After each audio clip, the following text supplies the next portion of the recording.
ठाण्याच्या टेंभी नाका परिसरात जो काही शिवसेनेचा गड मांडा असो या ठिकाणी वादाचं तोंड पुन्हा एकदा फुटलेलं आहे। यापूर्वी ठाण्यातील पाच पकाडी असेल किंवा मग टेकडी बंगला असेल आणि टेंभी नाका असेल हा वाद सुरू असताना दुसरीकडे 20 ते 25 वर्षापूर्वी या ठिकाणी हत्या आणि हत्येचा प्रयत्न अशा घटना घडत असताना ठाण्यातल्या टेंभी नाका परिसरामध्ये सुधीर कोकाटे यांचं जे काही कार्यालय आहे, शिवसेनेचे शिंदे गटाचे माजी नगरसेवक आहेत सुधीर कोकाटे आणि त्यांच्या कार्यालयाच्या समोर काही कार्यकर्ते उभे असताना या कार्यकर्त्यांवरती हल्ला करण्यात आलेला आहे। विशेष म्हणजे शहर प्रमुख हेमंत पवार आणि सुधीर कोकाटे गप्पा मारत असताना ही घटना घडलेली आहे।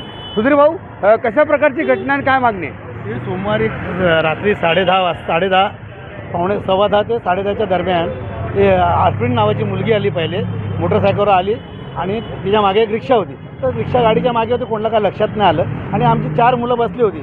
ते डायरेक्ट आले आणि ती शिव्या गाडी करून 20 सेकंदात तिने 4 वार केले आणि पळाले। ते माझ्या भावाने अंगावर खुर्ची फेकल्या, ती पळून गेली आणि तिला वाटतं तिचं म्हणणं काय आहे ते तिच्या भावाला कोणी मारलं आहे, त्यात का आमचा हात आहे का असं तिला वाटतं। आम्ही कशाला कोणता बाप मुलाला सांगतो का मार म्हणून, पुढं का मारामारी करा म्हणून सांगतो। अंतर्गत वादामुळे मुलाचं नाव देखील गोवण्यात आलं आहे। मुलाचं नाव अंतर्गत तो आता त्यांना असं माझ्यावर काय आरोप करता येत नाही, तर अंतर्गत इलेक्शनच्या ह्याच्या लफड्यामध्ये यांचं चाललेलं आहे। मुद्दाम खोटं करतात सगळं। काय मागणी आहे पोलिसांकडे? पोलिसांच्या मागण्या त्यांच्याकडे सविस्तर तिला कोणाचे फोन जात आहेत, तिला कोणी टीप दिली, कोण बसलं होतं, त्यांनी पोलिसांनी शोधावं।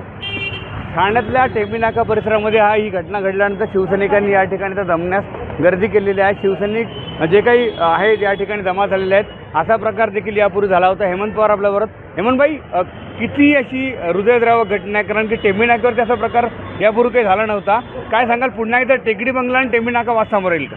नाही, तसं वादाचं कारणच नाही आहे, कारण आम्ही सामाजिक काम करणारे कार्यकर्ते आहोत। आम्हाला हे अशा गोष्टीसाठी का वेळच नसतो आणि ह्या अशा गोष्टी आम्ही करण्याचा प्रयत्न करतच नाही आहे। पण ज्यांनी हा हल्ला हल्ला केलेला आहे हे सगळे 2 नंबरचे धंदे करतात।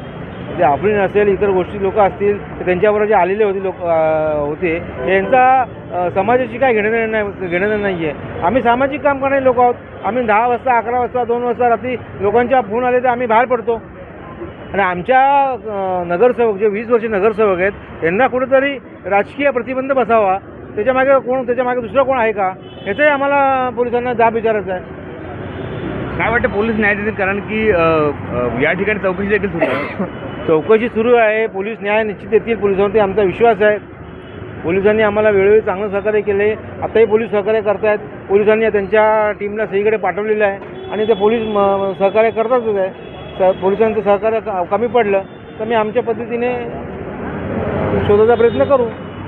ठाण्यातल्या घटनेनंतर पोलीस देखील सहकार्य करत आहेत, परंतु पोलीस जरी सहकार्य करत असले तरी पोलिसांकडनं कुठल्याही प्रकारची मदत झाली नाही। तर शिवसेनेच्या पद्धतीनं हे जे काही दरोडेखोर किंवा मग हल्लेखोर आहेत त्यांचा शोधण्याचा प्रयत्न शिवसेने देखील करणार आहेत।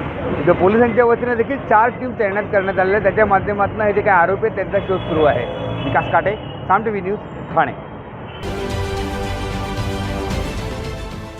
देश विदेशातील प्रत्येक घडामोडींचे लाईव्ह अपडेट मिळवण्यासाठी आता साम टीव्हीच्या सर्व सोशल मीडिया प्लॅटफॉर्मला लाईक, फॉलो आणि सबस्क्राईब करा।